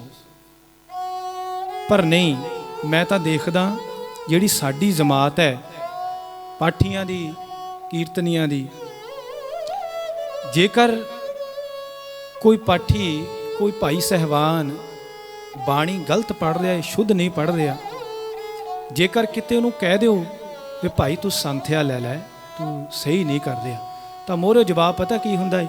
ਇੱਥੇ ਸਹੀ ਕਰਦਾ ਕਿਹੜਾ ਹੈ? ਇੱਥੇ ਸਹੀ ਕਰਦਾ ਕਿਹੜਾ ਹੈ? ਕਿਉਂ? ਉਹੀ ਫਿਰ ਹੰਕਾਰ ਨੂੰ ਚੋਟ ਵੱਜ ਗਈ ਨਾ, ਕਿਉਂਕਿ ਮਾਦਾ ਨਹੀਂ, ਪੇਸ਼ੈਂਟ ਨਹੀਂ, ਸਬਰ ਨਹੀਂ। ਹਾਲਾਂਕਿ ਚਾਹੀਦਾ ਇਹ ਹੈ, ਜਦ ਕੋਈ ਇੱਕ ਵਾਰ ਕਹਿ ਦੇ ਕਿ ਭਾਈ ਤੇਰੀ ਬਾਣੀ ਇੱਥੋਂ ਸ਼ੁੱਧ ਨਹੀਂ, ਤਾਂ ਬੰਦੇ ਨੂੰ ਦੂਸਰੀ ਵਾਰ ਉਨਾ ਚਿਰ ਬਾਣੀ ਪੜ੍ਹਨ ਬੈਠਣਾ ਨਹੀਂ ਚਾਹੀਦਾ ਜਿੰਨਾ ਚਿਰ ਆਪਣੀ ਕਮੀ ਦੂਰ ਨਾ ਕਰ ਲੈ। ਪਰ ਧਿਆਨ ਨਹੀਂ ਦਿੰਦੇ ਆਪਾਂ ਇਸ ਚੀਜ਼ ਵੱਲ। ਤਾਂ ਸਤਿਗੁਰ ਆਖਦੇ ਨੇ ਕਿ ਪੰਡਤ ਜੀ ਡੁੱਬ ਜਾਓਗੇ। ਤੇ ਪੰਡਤ ਸਤਿਗੁਰਾਂ ਦੇ ਚਰਨਾਂ ਤੇ ਟਹਿ ਪਿਆ, ਆਖਣ ਲੱਗਾ ਕਿ ਸਤਿਗੁਰੂ ਮੈਂ ਇਸ ਪਾਪ ਚੋਂ ਨਿਕਲਣਾ ਚਾਹੁੰਦਾ ਹਾਂ, ਮੈਨੂੰ ਆਪਣਾ ਸਿੱਖ ਬਣਾ ਲਓ, ਮੈਂ ਤੁਹਾਡਾ ਸੇਵਕ ਬਣਨਾ ਚਾਹੁੰਦਾ। ਤਾਂ ਗੁਰੂ ਨਾਨਕ ਪਾਤਸ਼ਾਹ ਆਖਦੇ ਨੇ ਕਿ ਨਹੀਂ ਪੰਡਤ ਜੀ, ਰਹੋ ਤੁਸੀਂ ਇਸੇ ਜਗ੍ਹਾ, ਜੋ ਆਪਣੀ ਡਿਊਟੀ ਕਰਦੇ ਹੋ ਕਰੋ, ਪਰ ਇਮਾਨਦਾਰੀ ਦੇ ਨਾਲ ਕਰੋ। ਪਹਿਲਾਂ ਸੱਚ ਨੂੰ ਆਪ ਜਾਣੋ, ਫਿਰ ਦੂਸਰਿਆਂ ਨੂੰ ਜਣਾਓ। ਪਹਿਲਾਂ ਆਪ ਅੰਦਰੋਂ ਆਪਣੇ ਵਿਕਾਰ ਖਤਮ ਕਰੋ, ਪਹਿਲਾਂ ਆਪਣੇ ਅੰਦਰੋਂ ਉਹ ਓਂਕਾਰ ਦੇ ਦਰਸ਼ਨ ਖੁਦ ਕਰੋ, ਫਿਰ ਤੁਸੀਂ ਦੂਸਰੇ ਨੂੰ ਉਹ ਓਂਕਾਰ ਦਿਖਾ ਸਕਦੇ ਹੋ। ਗੁਰੂ ਨਾਨਕ ਪਾਤਸ਼ਾਹ ਦਾ ਇੱਕ ਸ਼ਬਦ ਹੈ, ਪਹਿਲੇ ਪਾਤਸ਼ਾਹ ਦਾ, ਬਹੁਤ ਅੱਛੀ ਵਿਚਾਰ ਤੇ ਬਹੁਤ ਗਹਿਰੀ ਚੋਟ ਉਸ ਸ਼ਬਦ ਵਿੱਚ ਸਤਿਗੁਰ ਕਰਦੇ ਨੇ। ਸਤਿਗੁਰ ਆਖਦੇ ਨੇ ਕਿ ਕਾਦੀ ਕੂੜ ਬੋਲ ਮਲ ਖਾਏ, ਬ੍ਰਾਹਮਣ ਨਾਵੈ ਜੀਆਂ ਕਾਏ, ਜੋਗੀ ਜੁਗਤ ਨਾ ਜਾਣੇ ਅੰਧ, ਤੀਨੇ ਉਜਾੜੇ ਕਾ ਬੰਦ। ਦੇਖੋ, ਗੁਰਮਤ ਦੇ ਆਉਣ ਤੋਂ ਪਹਿਲਾਂ, ਜਦ ਸਤਿਗੁਰ ਰਵਿਦਾਸ, ਗੁਰੂ ਨਾਨਕ ਪਾਤਸ਼ਾਹ, ਸਤਿਗੁਰ ਕਬੀਰ ਜੀ, ਇਹਨਾਂ ਦੇ ਆਉਣ ਤੋਂ ਪਹਿਲਾਂ 3 ਮੁੱਖ ਜੋ ਧਾਰਾਵਾਂ ਚੱਲ ਰਹੀਆਂ ਸੀ। ਜ਼ਿਆਦਾ ਜ਼ੋਰ ਸੀ ਮੁਸਲਮਾਨਾਂ ਦਾ, ਸਨਾਤਨ ਮਤ ਦਾ, ਤੇ ਜੋਗੀਆਂ ਦਾ ਬਹੁਤ ਜ਼ਿਆਦਾ ਜ਼ੋਰ ਸੀ। ਜੋਗੀਆਂ ਦਾ ਬਹੁਤ ਜ਼ਿਆਦਾ ਜ਼ੋਰ ਸੀ। ਸਤਿਗੁਰ ਆਖਦੇ ਨੇ ਕਿ ਕਾਦੀ ਕੂੜ ਬੋਲ ਮਲ ਖਾਏ, ਬ੍ਰਾਹਮਣ ਨਾਏ ਜੀਆਂ ਕਾਏ, ਜੋਗੀ ਜੁਗਤ ਨਾ ਜਾਣੇ ਅੰਧ, ਤੀਨੇ ਉਜਾੜੇ ਕਾ ਬੰਦ। ਸਤਿਗੁਰਾਂ ਨੇ ਕਾਜੀ ਵੀ ਵਿੱਚੇ ਗਿਣ ਦਿੱਤਾ, ਬ੍ਰਾਹਮਣ ਪੰਡਤ ਵੀ ਗਿਣ ਦਿੱਤਾ, ਤੇ ਉਸ ਸਮੇਂ ਦੇ ਜੋਗੀ ਵੀ ਗਿਣ ਦਿੱਤੇ, ਤੇ ਬਚੇ ਅਸੀਂ ਵੀ ਨੇ, ਗਿਆਨੀ ਵੀ ਵਿੱਚ ਹੀ ਆ ਜਾਂਦੇ ਨੇ। ਸਤਿਗੁਰ ਆਖਦੇ ਨੇ ਕਿ ਅਸਲ ਤਾਂ ਸਾਰਾ ਜ਼ਿਆਦਾ ਉਜਾੜਾ ਤਾਂ ਪਾਇਆ ਹੀ ਇਹਨਾਂ ਨੇ। ਸਾਫ਼ ਸਤਿਗੁਰ ਕਹਿਤਾ ਕਿ ਤੀਨੇ ਉਜਾੜੇ ਕਾ ਬੰਦ, ਇਹਨਾਂ ਨੇ ਲੋਕਾਂ ਨੂੰ ਉਜਾੜਨ ਦਾ ਕਹਿੰਦੇ ਪੂਰਾ ਬੰਨਿਆ ਹੋਇਆ ਹੈ। ਕਾਜੀ ਕੂਲ ਬੋਲ ਮਲ ਖਾਏ, ਕਹਿੰਦੇ ਨੇ ਜਿਹੜਾ ਕਾਜੀ ਹੈ, ਦੇਖੋ ਕਾਜੀ ਜਿਹੜਾ ਸੀ, ਕਾਦੀ ਇਹ ਮੁਸਲਮ ਧਰਮ ਦਾ ਆਗੂ ਵੀ ਸੀ ਤੇ ਸ਼ਰਅ ਦਾ ਆਗੂ ਵੀ ਸੀ। ਇਹ ਫਤਵੇ ਸੁਣਾਉਂਦਾ ਸੀ। ਅੱਜ ਦੀ ਭਾਸ਼ਾ 'ਚ ਆਪਾਂ ਕਹਿ ਲਈਏ ਉਸ ਸਮੇਂ ਦਾ ਜੱਜ ਸੀ, ਉਸ ਸਮੇਂ ਦਾ ਜੱਜ ਸੀ। ਤੇ ਸਤਿਗੁਰ ਆਖਦੇ ਸੀ ਕਿ ਝੂਠ ਬੋਲਦਾ ਏ, ਝੂਠ ਬੋਲ ਕੇ ਇਹ ਵੱਢੀ ਲੈ ਕੇ, ਰਿਸ਼ਵਤ ਲੈ ਕੇ ਫੈਸਲੇ ਦਿੰਦਾ ਏ, ਗਲਤ ਫੈਸਲੇ ਕਰਦਾ ਏ, ਇਹ ਕੂੜ ਬੋਲ ਕੇ ਮੈਲ ਖਾ ਰਿਹਾ ਏ। ਬ੍ਰਾਹਮਣ ਨਾਵੈ ਜੀਆਂ ਕਾਏ, ਜਿਹੜਾ ਬ੍ਰਾਹਮਣ ਹੈ ਨਹਾਉਂਦਾ ਤਾਂ ਬੜਾ ਏ, 2-2 3-3 ਟਾਈਮ ਨਹਾਉਂਦਾ ਏ, ਬੜੀ ਸੁੱਚਮ ਰੱਖਦਾ ਏ, ਪਰ ਆਖਦੇ ਨੇ ਕਿ ਜਿਨ੍ਹਾਂ ਨੂੰ ਸ਼ੂਦਰ ਕਹਿੰਦੇ ਨੇ, ਉਹਨਾਂ ਨੂੰ ਨੀਵੇਂ ਕਹਿ ਕੇ, ਉਹਨਾਂ ਨੂੰ ਰੋਜ਼ ਉਹਨਾਂ ਦਾ ਜੀਆ ਘਾਤ ਕਰਦਾ ਏ, ਉਹਨਾਂ ਨੂੰ ਨੀਵਾਂ ਦਿਖਾਲ ਕੇ ਉਹਨਾਂ ਦੀ ਅੰਤਰ ਆਤਮਾ ਨੂੰ ਚੋਟ ਮਾਰਦਾ ਏ, ਉਹਨਾਂ ਨੂੰ ਰੋਜ਼ ਮਾਰਦਾ ਏ, ਉਹਨਾਂ ਨੂੰ ਰੋਜ਼ ਮਾਰ ਮੁਕਾਉਂਦਾ ਏ। ਬਾਹਰੋਂ ਸੁੱਚਮ ਰੱਖਦਾ ਏ, ਪਰ ਡਰਦਾ ਏ ਕਿ ਮੈਂ ਇਸ ਇਨਸਾਨ ਦੇ ਲਾਗੇ ਚਲ ਗਿਆ, ਸ਼ੂਦਰ ਦੀ ਪਰਛਾਈ ਪੈ ਗਈ ਤਾਂ ਮੈਂ ਪਿੱਟਿਆ ਜਾਵਾਂਗਾ। ਸਤਿਗੁਰ ਆਖਦੇ ਨੇ ਕਿ ਇਹ ਵੀ ਜੀਆ ਘਾਤ ਕਰ ਰਿਹਾ ਏ।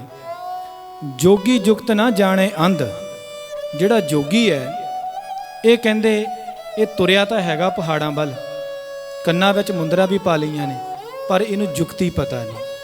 ਇਹ ਘਰ-ਬਾਰ ਛੱਡ ਕੇ ਇਹ ਕਹਿੰਦਾ ਕਿ ਮੈਂ ਵਿਆਹ ਨਹੀਂ ਕਰਾਉਣਾ, ਮੈਂ ਗ੍ਰਸਥ ਜੀਵਨ ਨਹੀਂ ਬਤੀਤ ਕਰਨਾ। ਸਤਿਗੁਰ ਆਖਦੇ ਨੇ ਕਿ ਜੁਗਤੀ ਦਾ ਇਹਨੂੰ ਵੀ ਨਹੀਂ ਪਤਾ। ਇਹ ਵੀ ਜਿਹੜੇ ਇਹਦੇ ਕੋਲ ਜਾਂਦੇ ਨੇ ਉਹਨਾਂ ਨੂੰ ਗਲਤ ਰਸਤੇ ਹੀ ਪਾ ਰਿਹਾ ਏ। ਤੀਨੇ ਉਜਾੜੇ ਕਾ ਬੰਦ, ਇਹਨਾਂ ਨੇ ਪੂਰਾ ਉਜਾੜੇ ਦਾ ਪ੍ਰਬੰਧ ਕੀਤਾ ਹੋਇਆ ਲੋਕਾਂ ਦੇ। ਫਿਰ ਸਤਿਗੁਰ ਆਖਦੇ ਨੇ ਸੋ ਜੋਗੀ, ਹੁਣ ਦੱਸਦੇ ਨੇ ਵੀ ਜੋਗੀ ਹੈ ਕਿਹੜਾ। ਪਹਿਲਾਂ ਤਾਂ ਕੱਟ ਦਿੱਤੇ, ਹੁਣ ਦੱਸਦੇ ਨੇ ਕਿ ਭਾਈ ਅਸੀਂ ਜੋਗੀ, ਅਸੀਂ ਬ੍ਰਾਹਮਣ, ਅਸੀਂ ਕਾਜੀ ਕਿਹਨੂੰ ਸਮਝਦੇ ਹਾਂ। ਸੋ ਜੋਗੀ ਜੋ ਜੁਗਤ ਪਛਾਣੈ, ਗੁਰ ਪ੍ਰਸਾਦੀ ਏਕੋ ਜਾਣੇ। ਅਸਲ ਵਿੱਚ ਉਹ ਜੋਗੀ ਹੈ ਜਿਹੜਾ ਇੱਕ ਦੇ ਨਾਲ ਜੁੜਿਆ ਏ, ਇੱਕ ਨੂੰ ਸਮਝਦਾ ਏ ਤੇ ਇੱਕ ਦੇ ਨਾਲ ਸਾਰਿਆਂ ਨੂੰ ਜੋੜਦਾ ਏ। ਅੱਗੇ ਆਖਦੇ ਨੇ ਕਾਜੀ ਸੋ ਜੋ ਉਲਟੀ ਕਰੈ, ਗੁਰ ਪ੍ਰਸਾਦੀ ਜੀਵਤ ਮਰੈ। ਕਾਜੀ ਉਹ ਹੈ ਜੋ ਉਲਟੀ ਕਰੇ, ਭਾਵ ਪਹਿਲਾਂ ਵੱਡੀਆਂ ਲੈ ਲੈ ਕੇ ਫੈਸਲੇ ਦਿੰਦਾ ਸੀ, ਹੁਣ ਇਹ ਤੋਂ ਉਲਟਾ ਹੋ ਜਾਏ, ਭਾਵ ਹੁਣ ਸਿੱਧਾ ਹੋ ਜਾਏ। ਜੋ ਪਹਿਲਾਂ ਕਰਦਾ ਸੀ ਯੂ ਟਰਨ ਲੈ ਲੈ। ਜਿਹੜਾ ਕਾਜੀ ਵੱਡੀਆਂ ਲੈ ਲੈ ਕੇ ਫੈਸਲੇ ਦਿੰਦਾ ਏ ਉਹ ਸੱਚ ਦੇ ਨਾਲ ਜੁੜ ਜਾਏ। ਕਾਜੀ ਸੋ ਜੋ ਉਲਟੀ ਕਰੇ, ਗੁਰ ਪ੍ਰਸਾਦੀ ਜੀਵਤ ਮਰੈ। ਸੋ ਬ੍ਰਾਹਮਣ ਜੋ ਬ੍ਰਹਮ ਵਿਚਾਰੇ, ਆਪ ਤਰੈ ਸਗਲੇ ਕੁਲ ਤਾਰੇ। ਸਾਡੇ ਤਾਂ ਕਹਿੰਦੇ ਨੇ ਕਿ ਨਿਗਾਹ 'ਚ ਉਹ ਬ੍ਰਾਹਮਣ ਹੈ ਜਿਹੜਾ ਬ੍ਰਹਮ ਦੀ ਵਿਚਾਰ ਕਰਦਾ ਹੈ। ਕੋਈ ਜਾਤ ਕਰਕੇ ਬ੍ਰਾਹਮਣ ਨਹੀਂ, ਜਿਹਨੂੰ ਸੱਚ ਦਾ ਗਿਆਨ ਹੈ, ਜਿਹਨੂੰ ਪਾਰ ਬ੍ਰਹਮ ਦਾ ਗਿਆਨ ਹੈ। ਸਤਿਗੁਰ ਆਖਦੇ ਨੇ ਕਿ ਅਸਲ ਵਿੱਚ ਬ੍ਰਾਹਮਣ ਉਹੀ ਹੈ। ਤੇ ਸਤ ਸੰਗੀਓ, ਗੁਰੂ ਨਾਨਕ ਪਾਤਸ਼ਾਹ ਨੇ ਇਸ ਤਰ੍ਹਾਂ ਬਹੁਤ ਭਰਮਣ ਕੀਤਾ। ਇਸ ਭਰਮਣ ਦੇ ਚਲਦਿਆਂ ਜਾਂ ਜਦੋਂ ਉੱਧਰੋਂ ਗੁਰੂ ਰਵਿਦਾਸ ਸਤਿਗੁਰੂ ਕਬੀਰ ਜੀ ਭਰਮਣ ਕਰਦੇ ਸਨ, ਉਹਨਾਂ ਦੇ ਵੀ ਚਲਦਿਆਂ ਭਰਮਣ ਕਰਦਿਆਂ ਇਹਨਾਂ ਦੀਆਂ ਆਪਸ ਵਿੱਚ ਮੁਲਾਕਾਤਾਂ ਵੀ ਹੋਈਆਂ ਨੇ। ਉਹ ਹੁਣ ਸੁਣਾਉਣ ਦਾ ਤਾਂ ਚਲੋ ਟਾਈਮ ਨਹੀਂ, ਕਿਉਂਕਿ ਉਹ ਬਹੁਤ ਲੰਮੀ ਚੌੜੀ ਗੱਲਬਾਤ ਹੋ ਜਾਂਦੀ ਹੈ ਜੇ ਆਪਾਂ ਤਿੰਨਾਂ ਮੁਲਾਕਾਤਾਂ ਦੀ ਵਿਸਤਾਰ ਦੇ ਨਾਲ ਸਾਂਝ ਪਾਈਏ। ਪਹਿਲੀ ਮੁਲਾਕਾਤ ਤੁਹਾਨੂੰ ਪਤਾ ਹੀ ਹੈ, ਲਗਭਗ ਸਾਰਿਆਂ ਨੂੰ ਇਤਿਹਾਸ ਦਾ ਪਤਾ ਹੈ, ਜਿਹੜੀ ਆਪਾਂ ਥੱਲੇ ਲੰਗਰ ਹਾਲ ਵਿੱਚ ਤਸਵੀਰ ਵੀ ਲਗਾਈ ਹੋਈ ਹੈ। ਚੂੜਕਾਣਾ ਨਨਕਾਣਾ ਪਾਕਿਸਤਾਨ ਵਿੱਚ, ਉਸ ਜਗ੍ਹਾ ਜਿੱਥੇ ਸੱਚਾ ਸੌਦਾ ਹੋਇਆ, ਉੱਥੇ ਪਹਿਲੀ ਮੁਲਾਕਾਤ ਹੋਈ। ਤੇ ਦੂਜੀ ਮੁਲਾਕਾਤ ਜੋ ਇਤਿਹਾਸਕਾਰ ਸਰੋਤਾਂ ਜਿਨ੍ਹਾਂ ਨੇ ਖੋਜ ਕੀਤੀ ਹੈ, ਜੋ ਪਤਾ ਲੱਗਦਾ ਹੈ, ਦੂਜੀ ਮੁਲਾਕਾਤ ਹੋਈ ਹੈ ਸੁਲਤਾਨਪੁਰ ਲੋਧੀ, ਜਿੱਥੇ ਇਹ ਕਹਾਣੀ ਜੋੜੀ ਗਈ ਹੈ ਕਿ ਗੁਰੂ ਨਾਨਕ ਪਾਤਸ਼ਾਹ ਬੇਈ ਨਦੀ ਵਿੱਚ ਟੁੱਬੀ ਮਾਰ ਕੇ ਅਲੋਪ ਹੋ ਗਏ। 3 ਦਿਨ ਬਾਹਰ ਨਹੀਂ ਆਏ। ਕਹਿੰਦੇ ਨੇ ਕਿ ਸੱਚਖੰਡ ਵਿੱਚ ਚਲੇ ਗਏ, ਪਰਮਾਤਮਾ ਕੋਲ ਚਲੇ ਗਏ, ਉੱਥੋਂ ਜਾ ਕੇ ਮੂਲ ਮੰਤਰ ਲੈ ਕੇ। ਇਹ ਕੋਈ ਲੌਜਿਕ ਵਾਲੀ ਗੱਲ ਨਹੀਂ ਬਣਦੀ, ਕਿਉਂਕਿ ਪਹਿਲੀ ਗੱਲ ਤਾਂ ਇਹ ਆਪਾਂ ਕਹਿੰਦੇ ਆ ਕਿ ਆਪ ਨਾਰਾਇਣ ਕਲਾ ਧਾਰ ਜਗ ਮੈਂ ਪਰਵਰੇ। ਜੇ ਨਾਰਾਇਣ ਆਪ ਸੀ ਤਾਂ ਦੂਸਰੇ ਨਾਰਾਇਣ ਕੋਲ ਕਿਹੜੇ ਕੋਲ ਜਾਣ ਦੀ ਲੋੜ ਪੈ ਗਈ? ਪਹਿਲਾ ਤਾਂ ਸਵਾਲ ਇਹ। ਦੂਸਰਾ, ਸਤਿਗੁਰ ਇਹ ਆਖਦੇ ਨੇ ਕਿ ਉਹ ਪਰਮਾਤਮਾ, ਉਹਨਾਂ ਦੀ ਬਾਣੀ ਤਾਂ ਇਹ ਕਹਿ ਰਹੀ ਹੈ ਕਿ ਘੱਟ ਘੱਟ ਵਿੱਚ ਮੌਜੂਦ ਹੈ, ਉਹਦਾ ਕੋਈ ਪੱਕਾ ਟਿਕਾਣਾ ਨਹੀਂ। ਇਹ ਨਹੀਂ ਕੋਈ ਵੱਖਰਾ ਦਫ਼ਤਰ ਬਣਾ ਕੇ ਬੈਠਾ ਹੈ। ਅਸਲ ਵਿੱਚ ਉਹ ਸੱਚਾਈ ਇਹ ਸੀ, ਜਦੋਂ ਸਤਿਗੁਰ ਕਬੀਰ, ਸਤਿਗੁਰ ਰਵਿਦਾਸ, ਇਹਨਾਂ ਦੇ ਹੋਰ ਸੰਤ ਸਾਥੀ ਇਹ ਦੂਜੀ ਫੇਰੀ ਦੌਰਾਨ ਪੰਜਾਬ ਆਏ ਨੇ, ਕਿਉਂਕਿ ਉਦੋਂ ਪੰਜਾਬ ਇੱਕੋ ਹੀ ਸੀ। ਕਿਉਂਕਿ ਜਿਸ ਤਰ੍ਹਾਂ ਆ ਕੰਟਰੀ ਨੂੰ ਚਲਾਉਣ ਦੇ ਲਈ ਗੌਰਮੈਂਟ ਨੂੰ ਸਮੇਂ-ਸਮੇਂ ਤੇ ਬਹਿ ਕੇ ਮੀਟਿੰਗਾਂ ਕਰਨੀਆਂ ਪੈਂਦੀਆਂ ਨੇ, ਕੁਝ ਟੀਚੇ ਮਿੱਥਣੇ ਪੈਂਦੇ ਨੇ, ਕੁਝ ਨਿਸ਼ਾਨੇ ਰੱਖਣੇ ਪੈਂਦੇ ਨੇ, ਕੁਝ ਲੀਹਾਂ ਤੇ ਕੰਮ ਕਰਨ ਲਈ ਵਿਚਾਰਾਂ ਕਰਨੀਆਂ ਪੈਂਦੀਆਂ ਨੇ ਕਿ ਭਾਈ ਆਪਾਂ ਇਹਨਾਂ ਲੀਹਾਂ ਤੇ ਕੰਮ ਕਰਨਾ ਹੈ। ਐਗਜ਼ਾਮਪਲ ਦੇ ਤੌਰ ਤੇ ਜਿੱਦਾਂ ਹੁਣ ਗੁਰੂ ਘਰ ਦੀ ਪ੍ਰਬੰਧਕ ਕਮੇਟੀ ਵੀ ਬੈਠ ਕੇ ਮੀਟਿੰਗਾਂ ਕਰਦੀ ਹੈ ਕਿ ਆਪਾਂ ਅੱਗੇ ਗਾਹਾਂ ਇਸ ਤਰ੍ਹਾਂ ਚੱਲਣਾ ਹੈ। ਇਸੇ ਤਰ੍ਹਾਂ ਕਿਉਂਕਿ ਇਹ ਮਹਾਨ ਕ੍ਰਾਂਤੀਕਾਰੀ ਮਹਾਂਪੁਰਖ ਸਨ, ਇਹਨਾਂ ਨੇ ਸਮਾਜ ਦਾ ਉਧਾਰ ਕਰਨਾ ਸੀ। ਸਮੇਂ-ਸਮੇਂ ਤੇ ਇਹਨਾਂ ਨੂੰ ਮਿਲਣ ਦੀ, ਇੱਕ ਦੂਜੇ ਨੂੰ ਵਿਚਾਰ ਵਟਾਂਦਰਾ ਕਰਨ ਦੀ ਲੋੜ ਸੀ। ਇਸ ਲੋੜ ਨੂੰ ਮੁੱਖ ਰੱਖਦੇ ਹਾਂ ਜਦੋਂ ਗੁਰੂ ਨਾਨਕ ਪਾਤਸ਼ਾਹ ਦੇ ਨਾਲ ਮਿਲਣ ਆਏ ਨੇ ਦੂਸਰੀ ਵਾਰ, ਤਾਂ ਕਿਉਂਕਿ ਗੁਰੂ ਨਾਨਕ ਪਾਤਸ਼ਾਹ ਨੂੰ ਘਰੋਂ ਬਾਹਰ ਨਹੀਂ ਸੀ ਜਾਣ ਦਿੰਦੇ, ਕਿਉਂਕਿ ਉਹਨਾਂ ਨੂੰ ਡਰ ਸੀ ਕਿਤੇ ਸਾਧਾਂ ਦੇ ਨਾਲ ਜਾਂ ਸਾਧੂਆਂ ਦੇ ਨਾਲ ਚਲੇ ਨਾ ਜਾਣ, ਜੋਗੀ ਨਾ ਹੋ ਜਾਣ। ਇਸ ਲਈ ਭਾਈ ਭਗੀਥਰ ਹਰ ਵੇਲੇ ਉਹਨਾਂ ਦੇ ਨਾਲ ਰਹਿੰਦਾ ਸੀ, ਜਿਹੜਾ ਉਹਨਾਂ ਦੀ ਨਿਗਰਾਨੀ ਰੱਖਦਾ ਸੀ। ਉਸ ਦਿਨ ਸ਼ਾਮ ਸੀਗੀ ਤੇ ਸ਼ਾਮ ਦਾ ਇਸ਼ਨਾਨ ਕਰਨ ਦੇ ਬਹਾਨੇ ਭਾਈ ਭਗੀਥਰ ਨੂੰ ਨਾਲ ਲਿਆ, ਕੱਪੜੇ ਲਾ ਕੇ ਭਾਈ ਭਗੀਥਰ ਨੂੰ ਫੜਾ ਦਿੱਤੇ ਤੇ ਆਪ ਲੰਗੋਟ ਪਹਿਨ ਕੇ ਗੁਰੂ ਨਾਨਕ ਪਾਤਸ਼ਾਹ ਟੁੱਬੀ ਮਾਰ ਦਿੱਤੀ, ਅਲੋਪ ਹੋ ਗਏ। ਇੱਧਰ ਰੌਲਾ ਪੈ ਗਿਆ ਕਿ ਗੁਰੂ ਨਾਨਕ ਪਾਤਸ਼ਾਹ ਡੁੱਬ ਗਏ ਨੇ। ਪਰ ਗੁਰੂ ਨਾਨਕ ਪਾਤਸ਼ਾਹ ਦੂਏ ਪਾਸੇ ਜਾ ਕੇ ਪਹੁੰਚ ਗਏ ਜਿੱਥੇ ਉਹ ਮਹਾਪੁਰਸ਼ ਪਹਿਲਾਂ ਹੀ ਆ ਕੇ ਬੈਠੇ ਸਨ, ਕਿਉਂਕਿ ਸਾਰਾ ਇਹ ਨਿਸ਼ਚਿਤ ਹੋਇਆ ਸੀ ਪ੍ਰੋਗਰਾਮ। ਤੇ ਉੱਥੇ ਗੁਰਦੁਆਰਾ ਵੀ ਹੈ, ਇੱਕ ਓਂਕਾਰ ਸੰਤ ਘਾਟ ਗੁਰਦੁਆਰਾ, ਕਿਉਂਕਿ ਉੱਥੇ ਸੰਤਾਂ ਦੇ ਨਾਲ ਮੀਟਿੰਗ ਹੋਈ, ਵਿਚਾਰ ਹੋਈਆਂ। 3 ਦਿਨ ਦਾ ਉਹ ਸੰਤ ਸਮਾਗਮ ਸੀ। ਤੇ ਤੀਜੇ ਦਿਨ ਜਦੋਂ ਸੰਤ ਸਮਾਗਮ ਨਿਪਟਿਆ, ਖਤਮ ਹੋਇਆ, ਤਾਂ ਤੀਸਰੇ ਦਿਨ ਗੁਰੂ ਨਾਨਕ ਪਾਤਸ਼ਾਹ ਬਾਹਰ ਆਏ। ਦੇਖੋ, ਇਸੇ ਸੰਤ ਸਮਾਗਮ ਦੇ ਵਿੱਚ ਇੱਕ ਓਂਕਾਰ ਸਤਨਾਮ ਕਰਤਾ ਪੁਰਖ ਨਿਰਭਉ ਨਿਰਵੈਰ ਅਕਾਲ ਮੂਰਤ ਅਜੂਨੀ ਸੈਭੰ ਗੁਰ ਪ੍ਰਸਾਦ, ਇਹ ਮੂਲ ਮੰਤਰ ਵੀ ਉਸੇ ਜਗ੍ਹਾ ਉਚਾਰਨ ਹੋਇਆ ਜੀ। ਇਸ ਮੂਲ ਮੰਤਰ ਇਹ ਗੁਰੂ ਗ੍ਰੰਥ ਸਾਹਿਬ ਜੀ ਦਾ ਮੰਗਲਾਚਾਰ ਵੀ ਹੈ। ਗੁਰੂ ਗ੍ਰੰਥ, ਜਿਸ ਤਰ੍ਹਾਂ ਕੋਈ ਵੀ ਗ੍ਰੰਥ, ਧਾਰਮਿਕ ਗ੍ਰੰਥ ਲੋਕੀ ਰਚਦੇ ਨੇ ਨਾ, ਉਹਦਾ ਇੱਕ ਮੰਗਲਾਚਾਰ ਪਹਿਲਾਂ ਹੁੰਦਾ ਹੈ। ਜਿਸ ਤਰ੍ਹਾਂ ਹਿੰਦੂਆਂ ਨੇ ਕੋਈ ਗ੍ਰੰਥ ਰਚਨਾ ਹੋਵੇ ਤਾਂ ਉਹ ਮੰਗਲਾਚਾਰ ਜਾਂ ਤਾਂ ਸਰਸਵਤੀ ਦਾ ਕਰਦੇ ਨੇ ਜਾਂ ਗਣੇਸ਼ ਜੀ ਦਾ ਕਰਦੇ ਨੇ। ਪਰ ਗੁਰਮਤ ਨੇ ਉਹਨਾਂ ਤੋਂ ਉਲਟ ਹੋ ਕੇ ਮੰਗਲਾਚਾਰ ਸਿਰਫ ਔਰ ਇੱਕ ਅਕਾਲ ਪੁਰਖ ਦਾ ਕੀਤਾ ਹੈ, ਕਰਤੇ ਦਾ ਕੀਤਾ ਹੈ, ਉਹਦੀ ਕਿਰਤ ਦਾ ਨਹੀਂ ਕੀਤਾ। ਇਹ ਮੰਗਲਾਚਾਰ ਹੈ, ਇਹੀ ਮੂਲ ਮੰਤਰ ਉਸ ਜਗ੍ਹਾ ਉਚਾਰਨ ਹੋਇਆ। ਤੀਏ ਦਿਨ ਜਦੋਂ ਪ੍ਰਗਟ ਹੁੰਦੇ ਨੇ ਗੁਰੂ ਨਾਨਕ ਪਾਤਸ਼ਾਹ, ਤਾਂ ਘਰ ਨਹੀਂ ਗਏ, ਬਾਹਰ ਜਾ ਕੇ ਬੈਠ ਗਏ ਨੇ ਇਕਾਂਤ। ਮਰਦਾਨਾ ਜੀ ਨੂੰ ਰਵਾਬ ਲਈ ਭੈਣ ਨਾਨਕੀ ਕੋਲ ਭੇਜਿਆ ਕਿ ਪੈਸੇ ਲੈ ਕੇ ਆਓ, ਰਵਾਬ ਲਿਆਓ। ਤੇ ਉੱਥੋਂ ਹੀ ਫਿਰ ਉਦਾਸੀਆਂ ਦਾ ਮੁੰਡ ਬੰਨ੍ਹ ਦਿੱਤਾ ਹੈ, ਕਿਉਂਕਿ ਉੱਥੇ 3 ਦਿਨ ਦੇ ਸਮਾਗਮ ਵਿੱਚ ਇਹ ਵਿਚਾਰ ਪਾਸ ਹੋ ਗਿਆ ਕਿ ਨਾਨਕ ਜੀ, ਜਿਹੜਾ ਆਪਣਾ ਮਕਸਦ ਹੈ ਉਹਨੂੰ ਹੁਣ ਤੁਸੀਂ ਆਰੰਭ ਕਰੋ, ਕਿਉਂਕਿ ਅਸੀਂ ਵੈਸੇ ਵੀ ਸਰੀਰ ਕਰਕੇ ਹੁਣ ਵਿਰਧ ਹੋ ਗਏ ਹਾਂ। ਤੁਸੀਂ ਅਸੀਂ ਆਪਣੀ ਜ਼ਿੰਮੇਵਾਰੀ ਹੈ, ਆਪਣੇ ਮੋਢਿਆਂ ਤੋਂ ਜ਼ਿੰਮੇਵਾਰੀ ਲਾ ਕੇ ਇਹ ਤੁਹਾਡੇ ਮੋਢਿਆਂ ਤੇ ਰੱਖਦੇ ਹਾਂ। ਹੁਣ ਇਸ ਜ਼ਿੰਮੇਵਾਰੀ ਨੂੰ ਤੁਸੀਂ ਅੱਗੇ ਵਧਾਓ। ਅਸਲ ਵਿੱਚ ਸੱਚਾਈ ਇਹ ਹੈ, ਪਰ ਇਤਿਹਾਸਕਾਰਾਂ ਨੇ ਬਣਾ ਕੇ ਉਹ ਆਖ ਦਿੱਤਾ ਕਿ 3 ਦਿਨ ਮਹਾਰਾਜ ਅਲੋਪ ਹੋ ਗਏ, ਸੱਚਖੰਡ ਚਲੇ ਗਏ। ਉੱਥੋਂ ਮੂਲ ਮੰਤਰ ਲੈ ਕੇ ਆਏ। ਸੱਚਾਈ ਇਹ ਹੈ, ਇਹ ਦੂਜੀ ਮਿਲਣੀ। ਤੇ ਤੀਜੀ ਮਿਲਣੀ ਜਦੋਂ ਗੁਰੂ ਨਾਨਕ ਪਾਤਸ਼ਾਹ ਫਿਰ ਗਏ ਨੇ ਬਨਾਰਸ ਕਾਂਚੀ, ਉੱਥੇ ਗੁਰੂ ਰਵਿਦਾਸ ਮਹਾਰਾਜ ਨਾਲ, ਸਤਿਗੁਰ ਕਬੀਰ ਜੀ ਨਾਲ ਮਿਲਣੀ ਕੀਤੀ ਹੈ। ਉੱਥੋਂ ਹੀ ਬਾਣੀ ਲੈ ਕੇ ਆਏ।